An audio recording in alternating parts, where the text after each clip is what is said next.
10 দিন সুযোগ আমাদের জন্য। 10 দিন সুযোগ দিছেন আল্লাহ, 10 দিন সুযোগ। ওয়ালায়ালিন আশ, আল্লাহ 10 দিন সুযোগ দিছেন।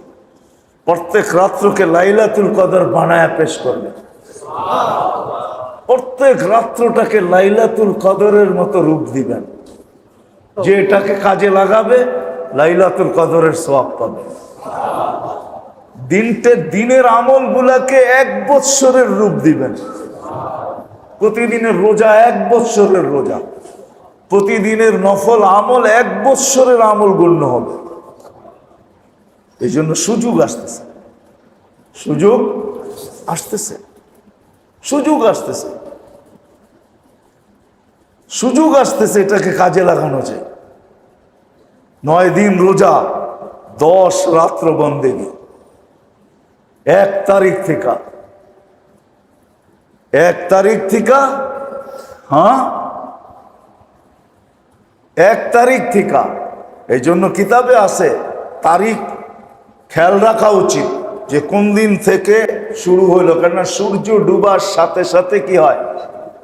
সূর্য ডুবার সাথে সাথে শুরু হয়ে যায়। সূর্য ডুবার সাথে সাথে শুরু হয়ে গেল। চাঁদ দেখার এলান শোনা, কানের ভিতরে রাখা, খবর রাখা যে এলান হলো কিনা, চাঁদ দেখা গেল কিনা। দেখা গেল ওয়াল ফজরি ওয়া লায়ালিন আশ, ওয়াল ফজরি ওয়া লায়ালিন আশ। এই সূরা ওয়াল ফজর ওই রাত্রের থেকে কাজে লাগানো শুরু করেন। বড়ালদেরকে শিখান, মা বোনদেরকে শিখান, বাচ্চা কাচ্চাকে শিখান। 10 রাত্র কাজে লাগান। 10টা লাইলাতুল কদর হবে। আর 10টা লাইলাতুল কদর যদি হিসাব করি তাহলে মেরে দোস্ত কত হবে? কত? 884 দিয়ে গুণ দেন, 84 দিয়ে গুণ দেন, 84 দিয়ে গুণ দেন, 83 দিয়ে গুণ দেন। 83 বৎসর 4 মাস। 10 দিয়ে গুণ দিলেই বাহির হয়ে যাবে। এত বৎসরের বন্দেগী হবে। 9 দিনের রোজা 9 বৎসরের রোজা। সারাদিনের আমল 9 বৎসরের, প্রতি আমল 1 বৎসর করে গণ্য হবে। কত বড় সুযোগ, কত বড় সুযোগ। আবার কিতাবে পাওয়া যায়, যদি পড়তে পারে। চাঁদ দেখার ঘোষণা হয়ে গেছে, সাথে সাথে সূরা ফজর যে 7 বার পড়বে, ওয়াল ফজরি ওয়া লায়ালিন আশ 7 বার যে পড়বে, আগামী 1 বৎসর আল্লাহ সমস্ত পেরেশানির থেকে মুক্ত রাখবে। সমস্ত পেরেশানির থেকে কি হবে? মুক্ত রাখবে। সমস্ত ধরনের পেরেশানির থেকে, ছোট বড় সব পেরেশানির থেকে আল্লাহ মুক্ত রাখবে। যদি সূরা ফজর ওই চাঁদ উঠার এলান শোনার সাথে সাথে ওই রাত্রেই যদি 7 বার সূরা ফজর পড়ে, আল্লাহ এই সূরার ভিতরে এই বরকত রাখছেন যে 1 বৎসরের সমস্ত পেরেশানি কি হবে? কি হবে? কত সহজ, ঠিক না? আমরা তো ভাববো যে পেরেশানি দূর করা লাভটা কি, ঠিক না? সূরা পড়ার দরকারটা কি, ঠিক না? কি কি বলেন? কাঠের মূর্তিও তো করে, ঠিক না? আমাদের তো আছে অসুবিধা কি, পেরেশানি এমনি দূর হয়ে যাবে, ঠিক না? এক একজন পদ্ধতি, কিন্তু আল্লাহ মন্দার উপরে মেহেরবানি করে দিয়া দিয়েছেন। মন্দার উপরে মেহেরবানি করছেন। বিদায়ী ফজিলত আমাদেরকে শুনাইছেন যে অল ফাজরি, চাঁদ দেখার সাথে সাথে, চাঁদ শোনার ঘোষণার সাথে সাথে 7 বার পড়ো। পুরো বৎসর তুমি ইনশাআল্লাহ পেরেশানি মুক্ত থাকবে।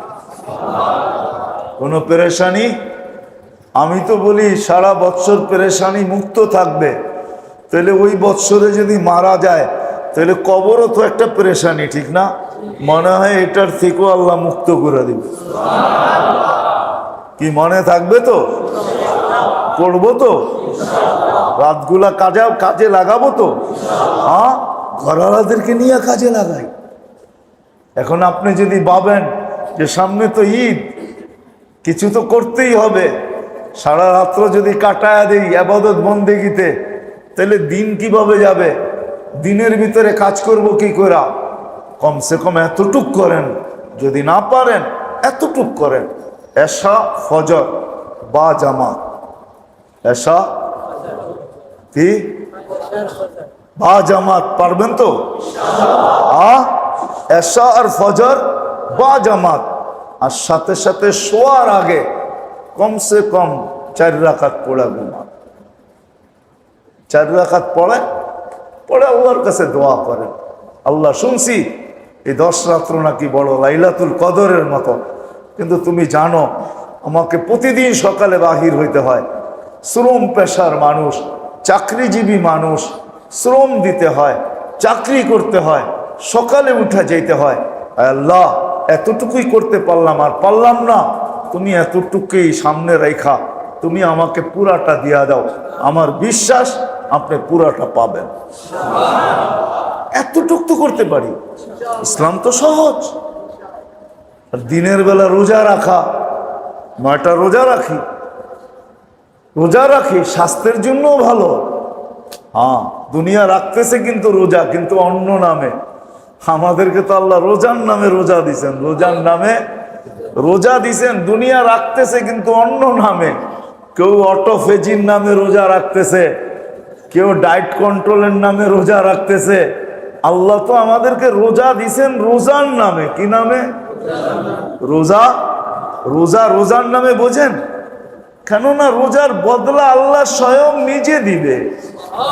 রোজার বদলা কে দিবে? আল্লাহ স্বয়ং নিজে দিবে রোজার বদলা। এই জন্য আল্লাহ তো রোজা আমাদেরকে দিছেন রোজার নামে, অন্যদেরকে দিছেন অন্য নামে। কেউ অটোফেজি নামে চালাইতেছে, কেউ ডায়েট কন্ট্রোলের নামে চালাইতেছে। আল্লাহ মুসলমান মোমেনকে রোজা দিছেন কোনো নামে চালাইতে হবে না, রোজার নামে চালাও। সুস্থতাও দিব, আবার সোয়াবও দিব। কেননা রোজার ভিতরে সুস্থতা আছে, নামাজের ভিতরে সুস্থতা আছে। আমরা তো পড়ি না, এই জন্য না পাই না। নামাজের সুস্থতা আছে, তুসাল্লি তুসাহি, হাদিসে আছে নামাজ পড়ো সুস্থতা পাবে। প্রমাণ দিছেন আবু হুরায়রা রাদিয়াল্লাহু তাআলা আনহুকে দিয়া, পেটের ব্যথায় ফুটবল হয়ে গেছেন। আল্লাহর রাসূল বলছে কুম ফাসাল্লি, ওঠো নামাজ পড়ো। তুমি নামাজের সালাম ফিরানোর পর আল্লাহ রাসূল জিজ্ঞাসা করছে পেটের ব্যথার অবস্থা কি? বলছে ইয়া রাসূলুল্লাহ ছিল, এটাও ভুলে গেছি, এমন ভালো হয়ে গেছে।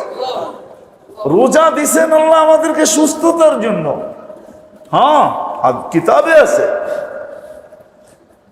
রোজা সুস্থতার জন্য, রোগ মুক্তির জন্য।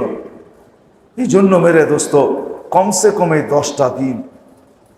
আরো অনেকগুলো আমল আছে যেগুলা সবাই আমরা আগের থেকেই জানি, কিন্তু বড় আমল হলো এই 2টা। আরো অনেক আছে, যে চাঁদ ওঠার সাথে সাথে শরীরের যারা কোরবানি করবে এরা নখ টক কাটা না চাই, বরং কোনো জায়গায় মুস্তাহাব লেখছে যে কোরবানি করো আর না করো, কাটা না চাই। কেননা হাজিরা কাটবে না, হাজিরা কোরবানির পরে কি করবে? সবকিছু কাটবে। মান তাশাবাহা বিকওমিন ফাহুয়া মিনহুম। আমরা তো ওইখানে যাইতে পারি না, আর এইখানে এহরাম পরে ঘুরেও যাবে না। কেন মানুষ বলবে তোকে আবার এই পাগলামি শিখাইলো, তো শিখাইলো কে? ওরা তো ওইখানে এহরাম পরে ঘুরতেছে, তুই এইখানে এহরাম পরে ঘুরিস কি জন্য? তো কমসে কম ওই 10 দিন নখ পশম এগুলা কাটার থেকে এখনই কালকের থেকে সবকিছু কাইটা কমপ্লিট রাখা, যাতে এই 10 দিন আর হাত দিতে না হয়। কোরবানির ঈদের নামাজ হয়ে যাবে, তারপরে পরিষ্কার হয়ে যাবে, সবকিছু করবে।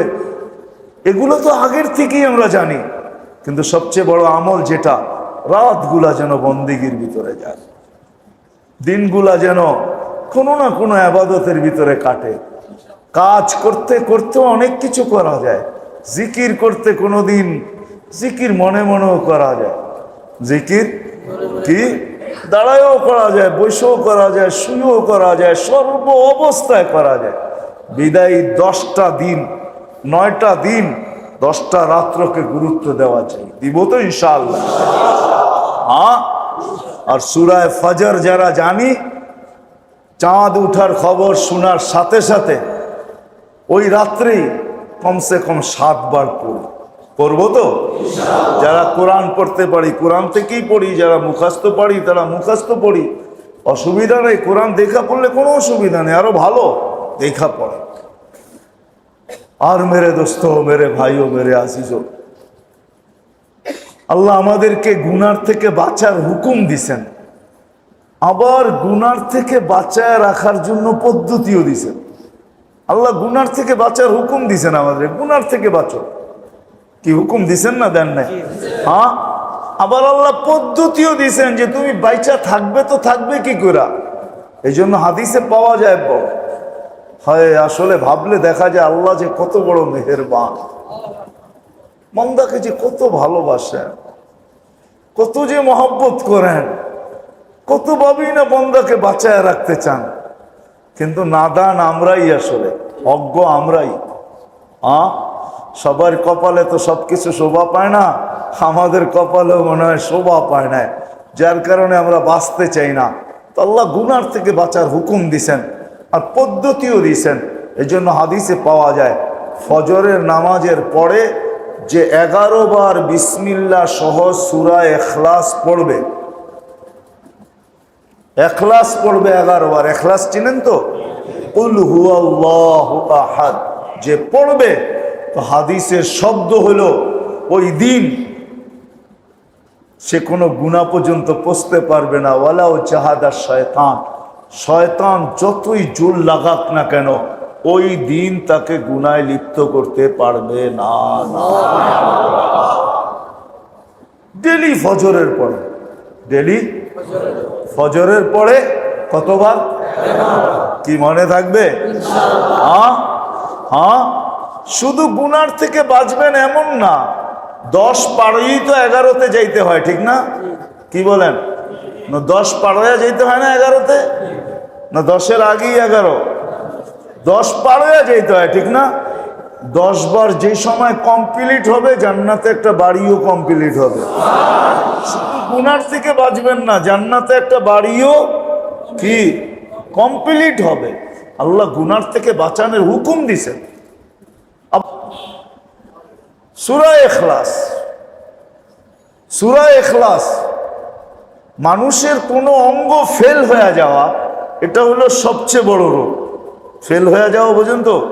কোনো অঙ্গ ফেল হয়ে গেল, যেমন আমরা কই না হার্ট স্ট্রোক, এটা মানে কি? হার্ট ফেল, ঠিক না? কি ব্রেন স্ট্রোক মানে কি? ব্রেন ফেল, ঠিক না? তো সমস্ত অঙ্গের ফেলের থেকে যদি আপনি বাঁচতে চান, যে কোনো অঙ্গ যেন ফেল না হয়, সচ্ছল থাকে, এটার জন্য আল্লাহ আমাদেরকে পদ্ধতি শিখাইছেন আল্লাহ রসুলের মাধ্যমে। যে সকালবেলা উঠা তুমি সুবহানাল্লাহিল আযীম ওয়া বিহামদিহি ওয়ালা হাওলা ওয়ালা কুওয়াতা ইল্লা বিল্লাহ 3 বার পড়ো, তাইলে সন্ধ্যা পর্যন্ত তোমার কোনো অঙ্গ ফেল হবে না। কি হবে না? কি প্যারালাইসিসও তো ফেল হয়ে যায়, ঠিক না? হ্যাঁ, কোনো অঙ্গ ফেল হবে না, এই বডির কোনো অঙ্গ ফেল হবে না। কাজ কম করতে পারে কিন্তু ফেল হবে, ফেল হবে না। সুবহানাল্লাহিল আযীম ওয়া বিহামদিহি ওয়ালা হাওলা ওয়ালা কুওয়াতা ইল্লা বিল্লাহ। কয়বার? 3 বার, মাত্র 3 বার। কত বড় মেডিসিন, ঠিক না? কি বলেন? চোখ ফেল হবে না, কান ফেল হবে না, ব্রেন ফেল হবে না, হার্ট ফেল হবে না, হাত ফেল হবে না, পায়ের ফেল হবে না, কিডনি ফেল হবে না, লিভার ফেল হবে না, কোনো অঙ্গ ফেল হবে না, কোনো অঙ্গ ফেল হবে না, সব সচ্ছল থাকবে। যদি ফজরের পরে 3 বার, মাগরিবের পরে 3 বার, মাগরিব পড়লো তো ফজর পর্যন্ত, ফজরে পড়লো তো মাগরিব পর্যন্ত, এর চেয়ে বড় মেডিসিন কি চান? হায় হায়, তারপরে তো আল্লাহকে মানতে ভাল লাগে না, ঠিক না? তারপরে তো আল্লাহ রসুলকে মানতে ভাল লাগে না। এত বড় মেডিসিন দিল, দুনিয়াওয়ালারা যদি এরকম কিছু আবিষ্কার করে, হ্যাঁ আমার মনে হয় মানুষ এটাকে কেনার জন্য লাইন দিবে, আগের থেকে বুকিং দিবে, ঠিক না? কি দিবেন না? দিবেন না? যাদের অর্থ আছে তারা কি বলবে, আমাদেরকে আগে দাও, ঠিক না? আবার কেউ দেখা যাবে বেশি মাত্রায় কিনা রাখবে, যে পরে ব্যবসা করবো, আমাকে আগে দাও, যত পারো দাও, টাকা যত পারে নাও, ঠিক না? কিন্তু আল্লাহ রসুল বিনা পয়সায় দিছে, কোনো অঙ্গ ফেল হবে না। পড়বো তো? আল্লাহ আমাদেরকে আমল করার তৌফিক দান করে। ওমা আলাইনা ইল্লাল বালাগ। আগামী মাসেরটা মনে হয় 24 তারিখে হবে ইনশাআল্লাহ, যদি বেঁচে থাকি, আল্লাহ আসার তৌফিক দেয়। হ্যাঁ, করবো তো এই কয়টা আমল, মনে থাকবে তো? আপোষে খুব প্রচারও করি, এটা একজন আরেকজনকে বলি, এটা একটা তাবলীগ, প্রচার করি, এটা আমাদের দায়িত্ব, এটাও আমাদের দায়িত্ব। আল্লাহ আমাদের সবাইকে আমল করার তৌফিক দান করে। সবাই দোয়াও করি। চতুর্দিকে অনেক জেলায় এখনো বন্যা চলতেছে, ঈদ পড়ায় মাথার উপরে চলে আসছে, ঠিক না? আর 10-12 দিন বাকি আছে ঈদ। যদি ঘরে চুলাই না জ্বলে তো ঈদ জ্বলবে কোত্থেকে, ঠিক না? এই জন্য এদের জন্য দোয়াও করি। আবার যদি সুযোগ হয় তাইলে সহযোগিতাও করি। কি আল্লাহর রসুলের হুকুম আছে, আহাব্বুন নাস আনফাউ লিন-নাস, আল্লাহর কাছে ওই ব্যক্তি বেশি প্রিয় যে মানুষের কাজে আসে, মানুষের উপকার করে। মানুষের, যাদেরকে আল্লাহ অ্যাবিলিটি দিছে, আমরা খুব সহযোগিতা করি। ঈদ চলে আসছে, অনেক জেলা এখনো বন্যার পানির ভিতরে আছে, এখনো রাস্তাঘাট স্বাভাবিক হয়ে ওঠে নাই। এদের জন্য খুব দোয়া করি। কেন যে আমাদের জমিনে এই বিপর্যয় আসলো, এই জন্য আল্লাহর কাছে মাপও চাই। সবাই তওবা করি, মাপ চাই। আল্লাহ তওবাকে পছন্দ করেন। হতে পারে আমার গুনার কারণেই আসছে, হতে পারে আমার গুনার কারণেই আসছে, যদিও আমার বাড়িতে আসে নাই, কিন্তু এটা একটু দূরে আসছে, কিন্তু আমার কারণেই হয়তো আসছে। এটা প্রত্যেকের ভাবা উচিত। এই জন্য তওবাও করা চাই, দোয়াও করা চাই, সহযোগিতাও করা চাই। আল্লাহ আমাদের সবাইকে তৌফিক দান করেন।